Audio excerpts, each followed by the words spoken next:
What is up, 511 Media family? I am in studio today, and it is a pleasure to be here with my friend Guillermo Gonzales. Awesome to finally have you in studio, brother. After how many months have we been trying to get this nailed down? Yeah, we've been going back and forth about it. Yeah, but you know what? I'm happy to be finally doing it, man. Good. And like I think I can officially say, like, now that I've entered the a race as well, I can learn a lot of things from you, brother. Sure. I mean, so we're learning as we're going. Right. So we're having fun. And you've been doing a lot of getting out, meeting. You're setting up little what do you call them, like committees or whatever. Yeah. We're doing roundtables kind of deals. Yeah. So what are you doing with all that? So what we're doing. I'm kind of like starting in the deep end of the pool, right? Sure. But what we're doing is we're going around the district, right? And we're talking to different industries. So whether it's like the cattle industry, whether it's the healthcare, ag, water, we're trying to grab all the issues and different industries and do roundtables to learn what are some of the issues that people are going through day to day. Some issues what business owners are going through day to day that we can start working on as soon as we get in. Yeah. And that's probably been one of my favorite parts. Okay, so let's hit on the part that I skipped over completely, right? What seat are you running for? So I'm running for California State Senate District 16. Okay. And what territory does that cover? That's going to encompass as far south as Arvin. Yep. All the way to Fresno County or the Kingsburg area. Yeah. It's like Eastern Kern County. Yeah, Bakersfield. It's a lot of like the Hanford, Tulare, Kings area. And it's split with Senate District 12, which is right now Senator Shannon Grove. Soon to be Nathan Magsick. Nathan Magsick, right. So that like we both share a lot of the counties, and Bakersfield being one of them, one of the cities that we share. Okay, awesome. Yeah, no, I love that. So when did you start? I remember the announcement, but I don't remember the date. I don't know the exact date because we've been talking about it for a while. Right. It was kind of like right around the Prop 50 time, wasn't it? Probably a little bit before. We had been doing some stuff before that that we were talking about, and even when the opportunity came up, I prayed about it for a few months. Yeah. So I mean, the conversations were there, and the talking to people, and running the idea by certain people. So we'd kind of been running like a whisper campaign really before we really fully right. So you spent a lot of time in prayer about it, which I tremendously appreciate because I did the same thing. Right. What did that whole kind of process look like of praying through the candidacy? So it was really funny, actually. So I'm big on my faith, and the first thing was, okay, well, this opportunity was presented, right? Mm-hmm. And I first thought, okay, is this my own ambition or is this something that is in my path? Right. But you had multiple people asking you, but it wasn't necessarily your idea, right? Right. No, it wasn't really my idea. It was kind of brought to me. Yeah. And from there, I said, okay, well, this is being brought to me, right? It's for a reason. But I want to know if it's more of my own ambition that I want to do this, or is this more to do something, right? And I talked to a few people, but I ended up talking to my pastor from Discovery. Yeah. And we had a very Jason Hanash. Yeah, Jason Hanash. And we had a really long conversation about it, talked to other pastors there as well. And, I kind of said my ideas, this is where my mindset's at. And we just kind of went back and forth. And I did the main one. I talked to, God, and I said, hey, I like some signs, right? Uh-huh. And of course, I know that most of the time we don't receive the signs that we ask for the way we're asked for them. Right. So I said, you know what, just like I'm going to keep my eyes open. I'm gonna hope that I make the decision based, on you and with the Holy Spirit and making sure that all this aligns, and everything started to align. Yeah. Right? And it's just like whether it gives me chills talking about it, right? Because I wasn't supposed to even run for the Senate seat. It was supposed to be the Assembly seat. Right. And the way it just went, it just aligned, right? And that's when I said, okay, I'm 100% and we got to do this. Right. So how did the conversation with the pastor go? All reality is like, hey, look, Pastor, I want you to help me dissect this. Yeah. These are my ideas. This is what I would like to get done, right? But at the same time, if I want to get this done, how can I stay aligned with God? Mm-hmm. How can I stay aligned with my morals? And because it's not a very nice place to go to, either Washington, D.C. or Sacramento. Jeez. And Sacramento, I think it's worse than DC. It could be, I don't know. And you know, we discussed all that, and it was just like I said, back and forth. He'd tell me whether, you know, if you feel like this and maybe not, if you feel like this and maybe yes. He gave me some scripture and how God created not necessarily government but hierarchy, and we dove into that, and Yeah. he gave me some passages that just made me feel a lot better about the situation. Awesome. So then shortly after that, you made the decision, right? And then what did that decision, you know, once you made the decision, what did it look like to kind of get the race started? After we made a decision of really going in, like I said, we continued our Whisper campaign, whether it was getting endorsements, support, local support, Sacramento support, and just going around and saying, okay, look, I'm the candidate, I'm the guy, I'm the one who can actually take this. Yeah. And we pretty much started gaining all that support, so that when we would announce, we really hoped that no other Republican would jump in. Right. And that's kind of what ended up happening. Right. We just had, I think the way I feel about this is we just had so much support that other Republicans just kind of all aligned and said, okay, well, this is the candidate. Yeah, there's no point in being opposition, right? Right. So, well, that's awesome. So now you're facing a tough race, right? Last time that seat was lost by 12 votes, which is that the closest race in the country? I think I think it was the closest one in the state for sure. I don't know about the country, but I mean, it's definitely up there. Yeah, 12 votes. Has to be up there. Yeah, 12 votes has to be at least in the state. And the thing is, when you have someone spending 4-1, right? Yeah. And to find 12 votes, it shows that there's some vulnerability there, right? Yeah. And yeah, I mean that's what we've been talking about is. So how do you have any kind of idea how it's going so far? I think it's going good.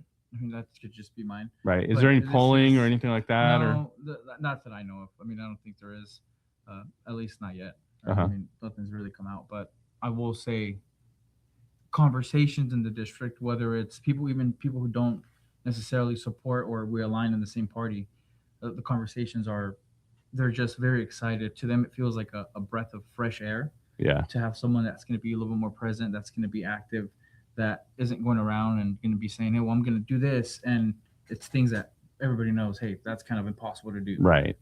We're actually sitting down and saying, what are some everyday things we can work on? What are some stuff that maybe might not headline nationally, but you struggle with them, we can really work on. And they're excited that there's going to be a representative that's going to listen to them, that's going to sit down, have a conversation with them, maybe might not align with them politically, but say, okay, what's best for the district? Right. Well, and frankly, it's one more seat. How many do we have to get out of the supermajority? So we're 4 seats so from breaking out of the super minority, which will allow us to just at least have a seat at the table, right? To negotiate, right? Whether it's to put things on the ballot for the budget, just certain things that we'll be able to fight back on. Right. And in my opinion, this is one of the most important races in the state, frankly.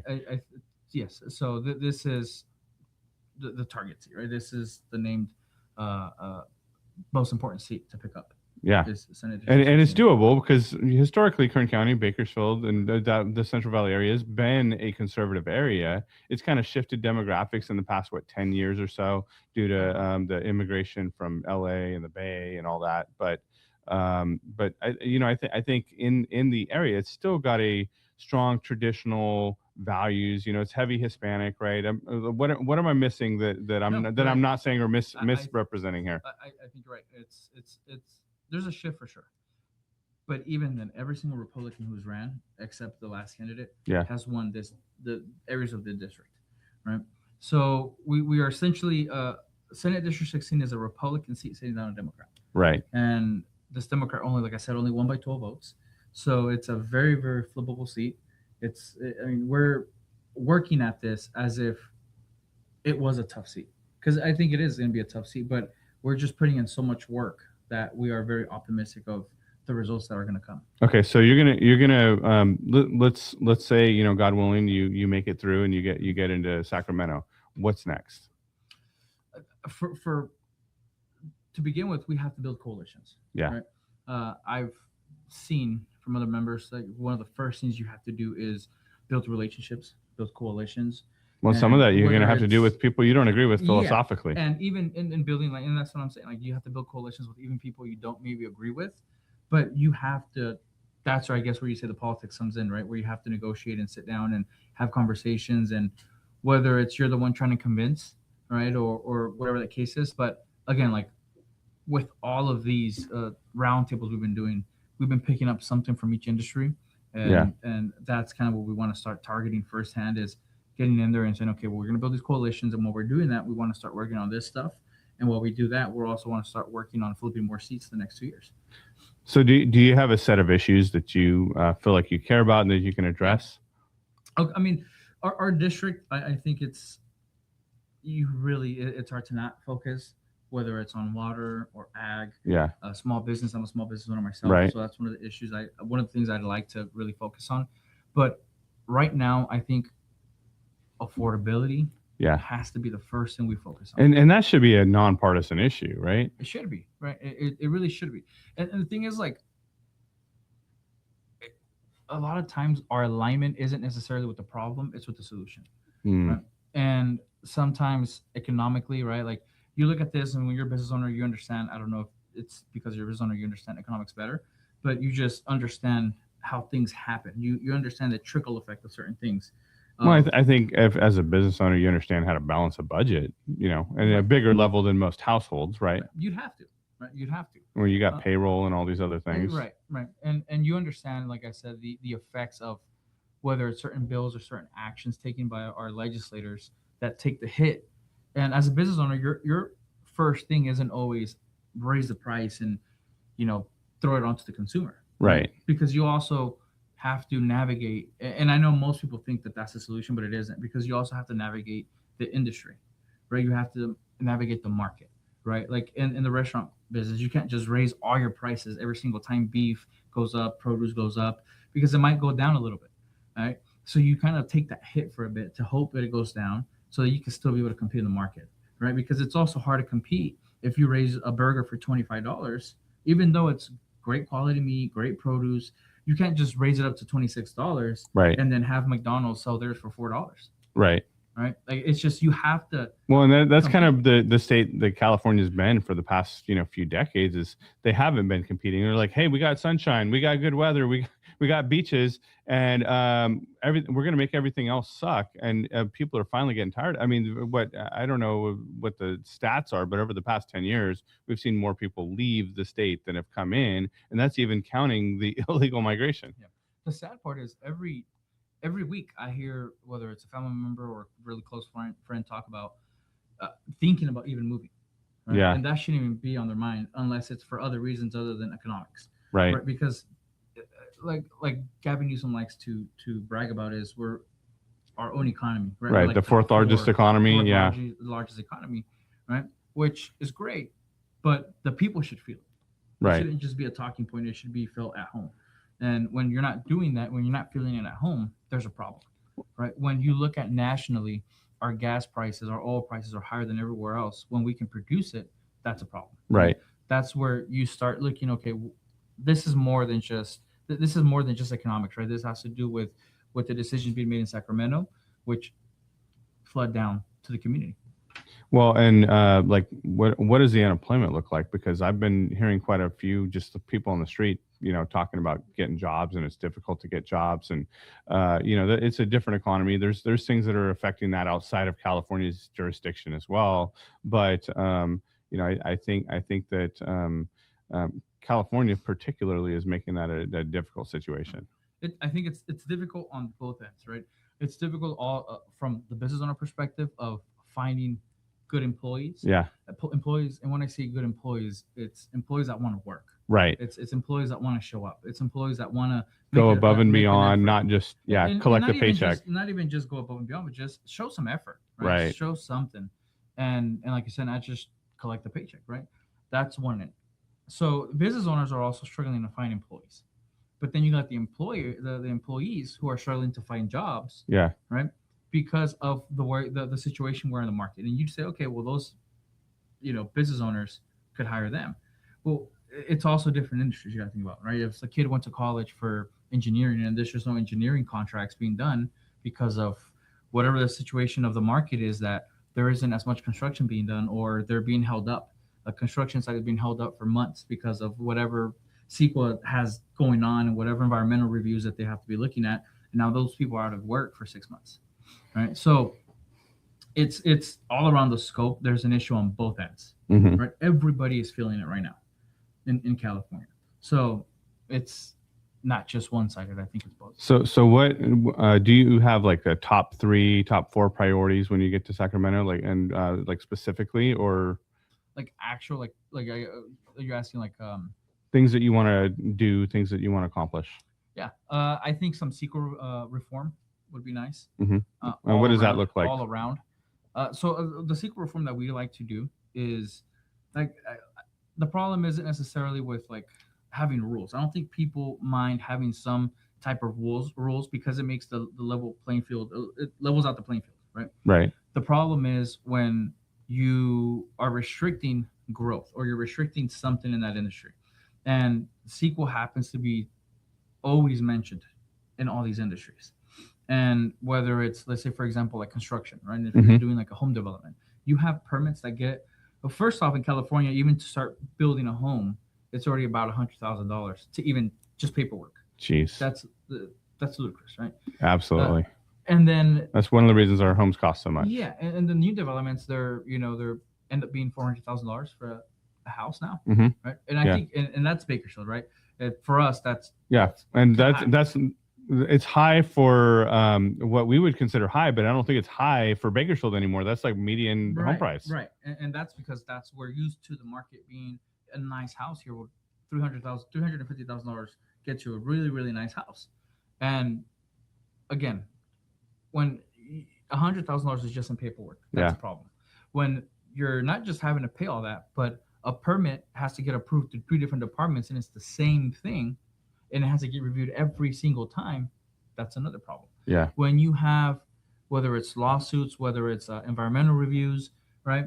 And this is with, like I said, across the board with industries. So what we're looking to do and what we would like to get done is, hey, look, for one, we got to streamline the process of these permits.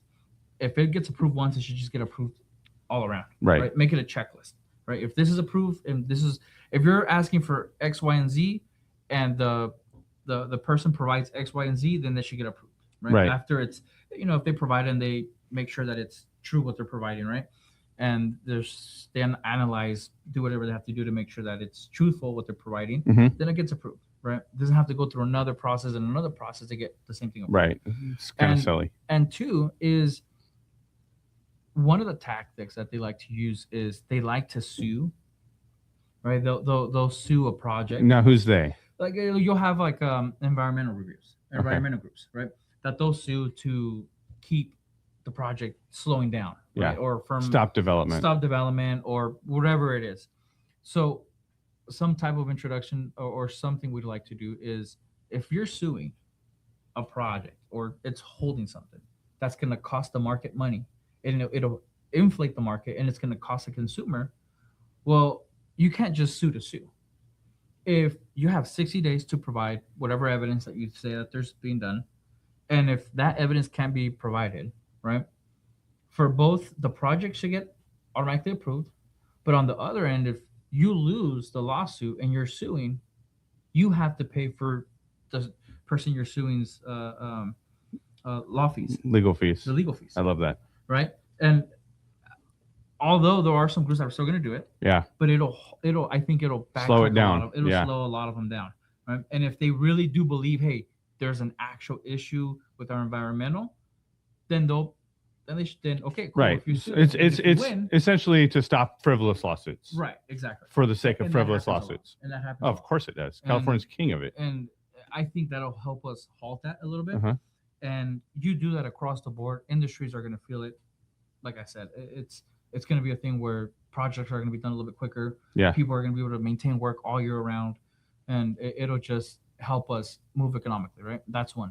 2, that'll help relieve some of the pressure and the prices and the inflation that we're creating here in California. 2 is we have to put money in people's pockets. Yeah. Right. That's the solution. It's just putting money in people's pockets. Right. But where's that money coming from? Right. Sacramento Democrats say it should come from the business owners, right? But a smart, and it doesn't have to be a smart person, but someone economically astute or that understands it says, okay, it has to come from somewhere else, right? It has to come from the money that we're giving to the government. If we're giving so much money, right, and there's no services provided of what we're giving, there's a problem. Yeah. So if you go ahead, right, and this is, of course, this is more of I like to say like a phantom. Like if I had a wand, right, what would I do? I'd automatically get rid of income tax. Great. Right? Love that idea. Like if I had a wand, that's one thing I'd do. Sure. Why? And people will automatically think, okay, what are going to happen to our services? Well, for one, where the service is at. Right. Right? But two, it's economically, the money's always going to rise to the top, no matter what. Yeah. Right. Who made the most money during COVID? Amazon. Yeah. Bezos. They made the most money. The pharmacies. Why? Pharmaceutical companies. Why? Because people spend money. Right. Right. People were getting their COVID checks, and they were going to Amazon. They were going right. They were spending it. Yeah. People love spending. So if you give somebody in the income tax, a family, they're an extra $700 a month because they're now not paying that income tax. What's going to happen? They're either going to buy another family car, or they'll go out to eat a couple times a week, right? They'll go out shopping. They'll do a couple more barbecues a week, right? They get together as family, right? So not only is it going to help us build our nuclear family back, but it also puts people in a position where they can spend their money, right? And guess what happens? If they're going out and eating an extra time a week, as a business owner, as a restaurant owner, we're having a couple more clients. And guess what happens? When we start getting busier at the restaurant, we have to hire more people. So we're able to hire more waitresses. We have to hire more dishwashers, another cook, more bartenders, right? We have to hire more, right? So, and especially as a business owner, your first thought is invest back into the business. Yep. Yeah, of course. And invest into workforce, because that's what's going to provide more growth. So not only are you creating more jobs by doing that, you're moving the money, you're stimulating the economy, right? Everybody wins. But there's something called sales tax. Right. And if everybody's shopping and the economy's moving, money's being put back into the government. Right. So they're still going to get your money. They're not losing their funding. They're going to get the money. Right. The only difference is the families decide what they do with their money, not the government. Right. And they're still able to provide services. They're still able to do what they need to do. They just won't be as open as like just throwing money everywhere. Now, where does that come? Now, legislators have to do the job of saying, okay, well, this is the money we're going to get. This is what we have to do with it. We have to be smart with it. Well, the problem that I see in a lot of these elected positions, of course, I'm somewhat of a biased opinion, but none of these people, or not none of them, but many of them have never had to balance a budget. They don't know what it's like to cut expenses or to be fiscally responsible. You as a business owner, you have that experience. I have that experience, right? But somebody that's been a lifelong politician, or all they've ever done is work in the public sector, they don't even think that way, right? Yeah, no, they don't. A lot of them have never, like you said, had a job. They've never owned a business. They've never had to put their name on the line on paperwork and money behind it, and just pray and hope whatever you're doing works, right? And it's all experimentation, right? And it's like every day something different, right? Like every day we open the doors at the restaurant, it's like, hey, there's a certain amount of money that needs to be made just to keep the doors open. There's a certain amount of things you have to do, right? Like there's so much behind being a business owner. People think it's easy. People think you open up a business, you get rich. That's not really the way it works. No, right? No, not for 1 second. It's like the joke that they say, right? Like, oh, I left the 9 to 5 to work 24/7. Right. Because that's what it is to be a business owner, right? Because not only because you take pride, and most of the time it's maybe in something you love, but you take pride in what you do. You take pride in the growth. You take pride in even the tough times. But I think our business owners in our district and across California, they should be rewarded for that. They should, because you're employing people, you're creating opportunities. Right. But the funny thing is that in California, you get punished. It's almost like you get punished for success, because you have to pay all these fees behind having an employee. Well, and then the cost of labor in California is outrageous too. Yeah, minimum wage keeps going up, and again, people think the solution, from a standpoint, it sounds smart, right? Oh, if you pay people $20 an hour, you'll be able to they'll be able to live. Right. Right. Okay. Well, where's that But money coming the from? policymakers and politicians know better. They're doing it to give themselves a raise. Right, because more money's gonna go back. Right. And here's the thing: if you were to give somebody a raise, right, they're gonna see, and I know everybody experiences every time they get a raise, they see their check and they're like, "It didn't really move." Right. Right? I remember even one time when it was like $8 an hour and it went up to like 10, people were like, "I think I made less."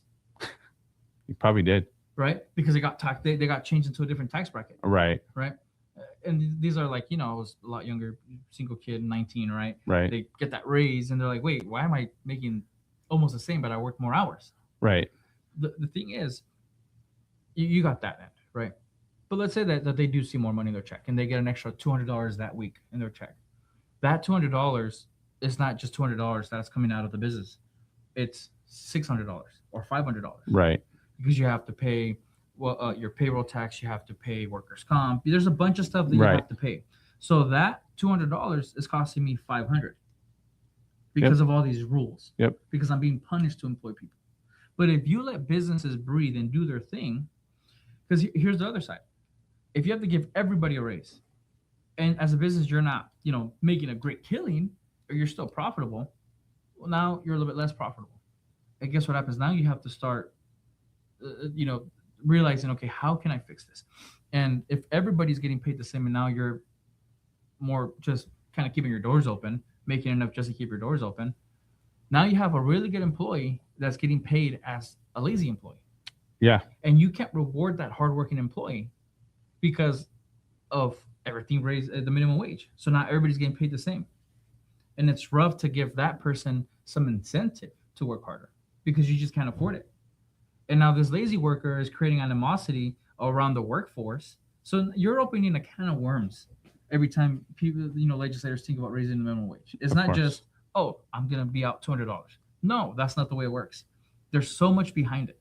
Versus if you let me breathe as a business owner, state of California, if you let me breathe, I'll be able to actually take care of those who are working hard, who like I said, want to help, that just want to learn and grow. Like, the hard workers we'll be able to reward them, and it'll even incentivize the non-hardworking worker to say, well, I want that.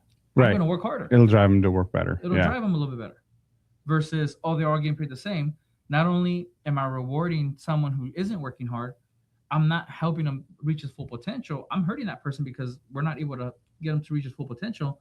But now you're demeaning someone who was giving 100% and growing and showing their full potential. Now they're saying, well, if that person is going to get paid the same, I'm not going to do as much as I can. Right. And now you're creating a workforce that doesn't want to work. And that's what we're at today, where people don't want to work. Yeah. Right. You go to other states and it's not the same. No, it's not the same. So again, that's not the solution. Right. The solution is, hey, how can we drop the inflation that we have? For one, get California out of the way, businesses. Yeah. You're gonna level out the playing field. You're gonna level out that inflation, so things will be able to go back down. You'll level it out a little, and then you stop taxing as much. You'll put more money in people's pockets. Yep.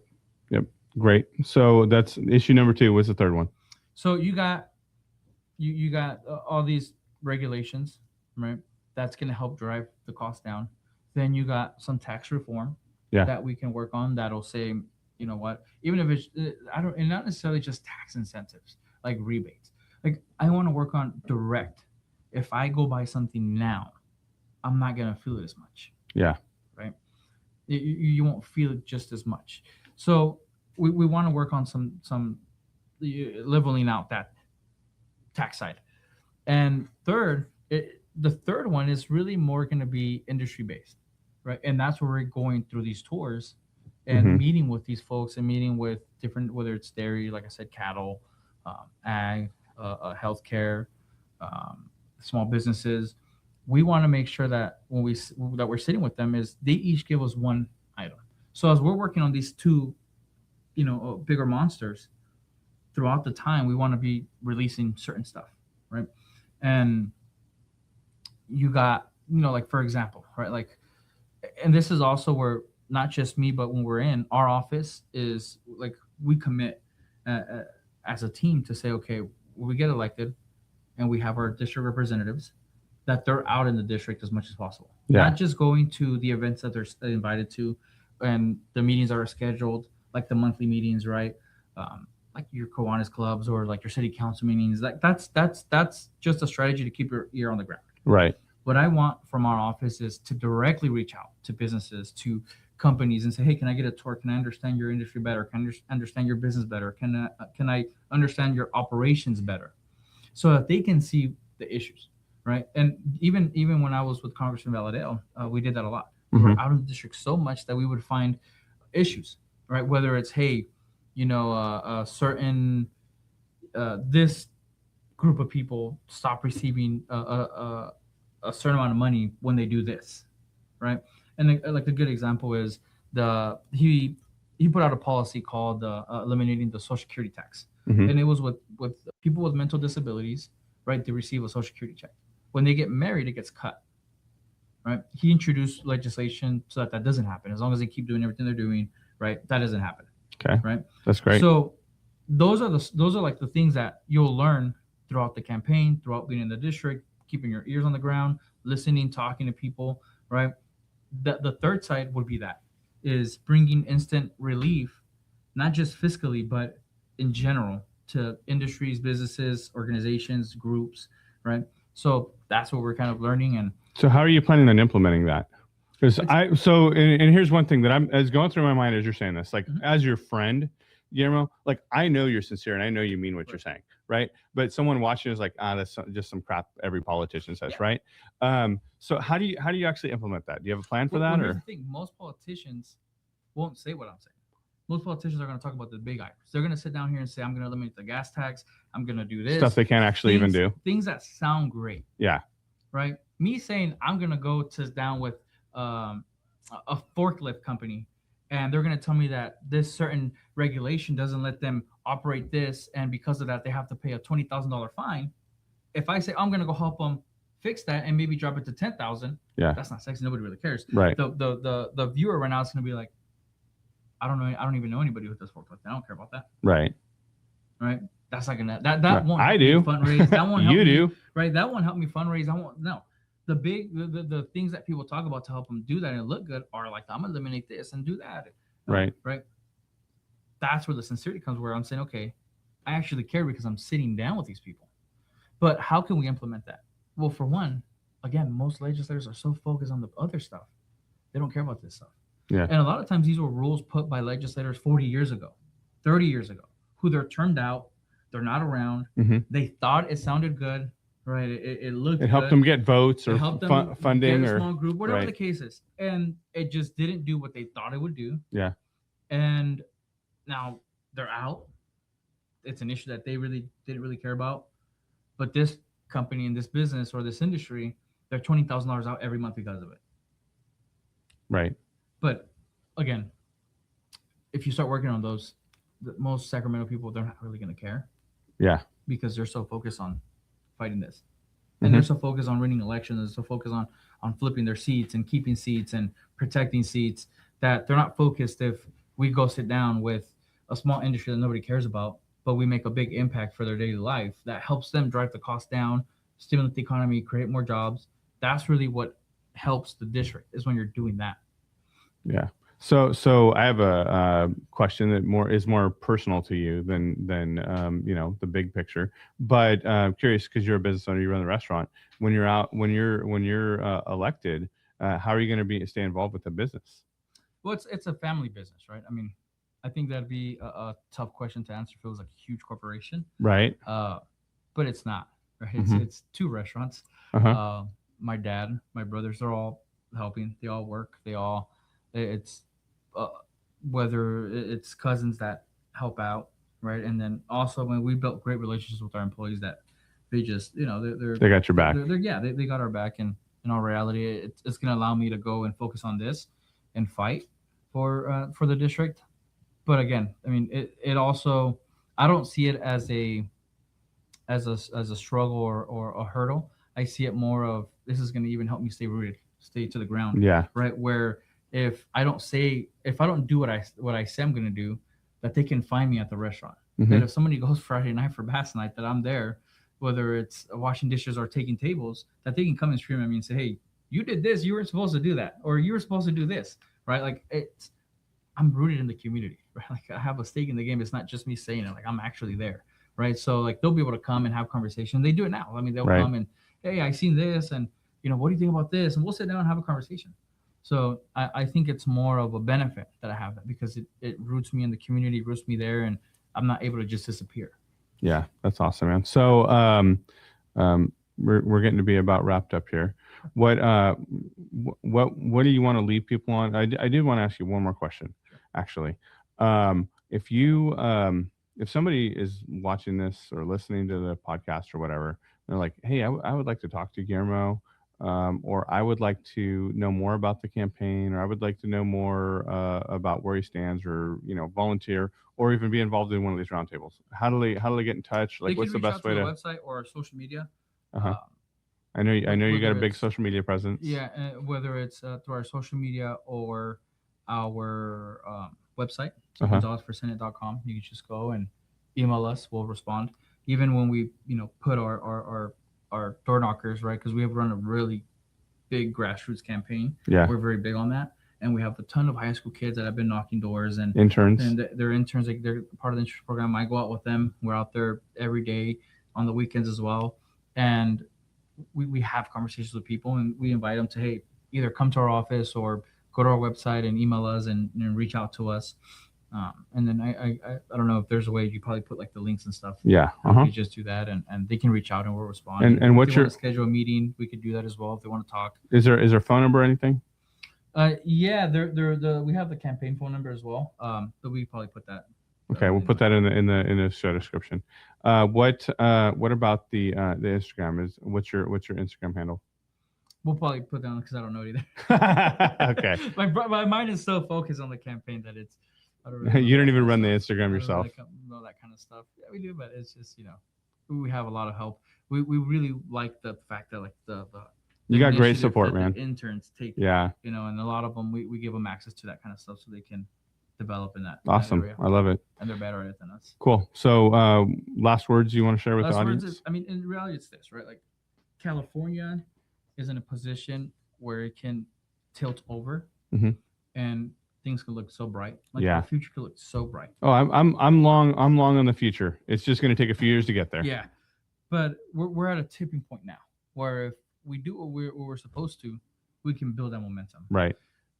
But here's the thing: like over a decade, the Democrats have had power, and what I mean by that is they've had so much of the legislature and the Senate and the Assembly that they've been essentially able to do whatever they want. Right? Like where a Republican walk in and they can look at him and say, why are you going to vote? There's no point of you voting. It makes no difference. We have so many Democrats that it doesn't matter. Right? We're 4 seats away right now from breaking out of that. Right. Where our votes will matter. And your seat is 12 votes away from. Yeah. Yeah. Essentially, yes. So if the Democrats have had power for that long, and you're in a position in your life right now where you say, I don't like the way California's heading. I don't like my life here in California fiscally, or I don't feel safe, right? My neighborhoods, whatever the case is, everything's so negative right now. And it's not, it's only because there's a one party side. Yeah. And that's the Democrats. That's what's been happening, right?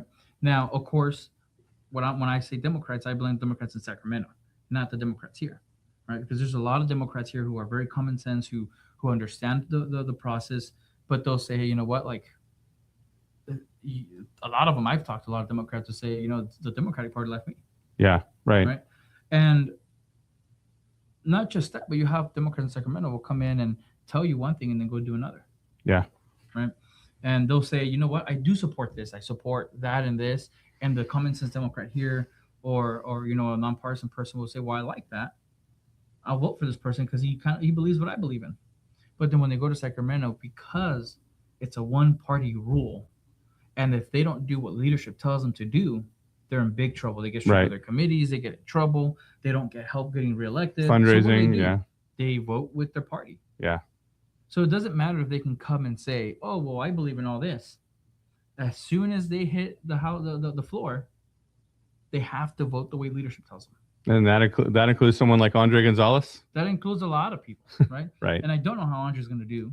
I don't want to speak on that and say he's not going to vote for this, and then he, because I don't know. But what I do know is how it works in Sacramento. And time again. Yeah. Democrats have said we support this, and then they go and leadership tells them to vote another way, and they end up doing it. Or you know what they do? If they have districts like this, they don't vote. They don't vote. Yeah. And they'll come back home and say, I didn't support that. You didn't vote. You didn't fight for it. Right. Oh, I have groups, and this is one thing. I've had a lot of groups tell me, oh, well, they don't, your opponent doesn't fight on this issue. Why is that a thing? Why is it like, why is it a relief when they don't fight you on something? Right. They should be fighting. Do you have a specific example? They should be fighting for you. I don't want to put these groups on blast, but all right, they've told me like, hey, we had this issue. She didn't fight us on it. We're okay. Hold on. This is economically smart. This is great. She didn't support you on it either. She didn't fight for this on you. Yeah. Like she needs to fight for the district. Yeah. And when you sit down and say, if the government looks the other way, I feel relief, there's a problem. Yeah. Right? Because you look at other countries, and as Americans, we have so much pride on being free and having control that when we look at other countries and we see this, we look at other countries and we laugh at it, but then we turn around and we do the same thing here in California. Right. Right. So again, when I say the one-party rule, and it's been the Democrats having that party, that power, and we're at today where we're at, and you don't like that, then you have to start making a switch. I'm not necessarily saying, oh, vote all Republican down the line. No, that's not what I'm telling you to do. What I'm saying is do your research. That's what you should do. And do your research. Yeah. Who are you going to vote for? Look at records. Look at everything, right? Like if you voted for a Democrat and they did a total opposite of votes of what they told you they would do, and they come back and tell you, well, I'm going to do it again. I'm going to fight for you. Hold on. Well, you didn't do it the first time. Right. Why don't you do it the first time? Now you're just gaslighting. Right. Now you're just gaslighting. You're telling me what I want to hear, and you're not going to do it. Right. Now, if there's proof of the fight, right? Like if I say I want to work on this, but then I go and I've introduced bill after bill after bill. Like for example, you have like Shannon Grove who had a really fight to pass a human trafficking bill. Right. That she fought for that. Yeah, she did. She shouldn't have had to fight for it. She shouldn't have had to fight for that. Yeah, that's a bill you didn't have to fight for. That's the one bill that should have just been like, oh, that's an easy yeah. Right. Right. But again, that's how much of a one-party rule there is. Where there was a struggle, there had to be a fight for a human trafficking bill. That's what I'm talking about. Yeah. That's the problem that I am talking about that we need to change. So, again, I mean, if that's where you're at and you want California to look the same, then keep doing the same thing you're doing. But if you want change and you want to say, I want my neighborhoods to be safe, I want my police departments to keep being funded and keep me safe, and I want to fiscally be better, I want to not be taxed as much. I want the money that I'm giving to actually go to the service that they say they're going to go to, and I want my roads to be nice, right? Then you need to start voting different. And you need to look at other options. And that different vote would be Guillermo Gonzales. And that other option is Guillermo Gonzales. Yeah, that's right. So that's I think that's one of the messages I like. All right. So if y'all don't already know, Guillermo has my support. Y'all need to vote for Guillermo Gonzales. If you're in the district, let me know what questions you have. We'll send them to Guillermo and he'll answer them. Until next time, have a great day. God bless.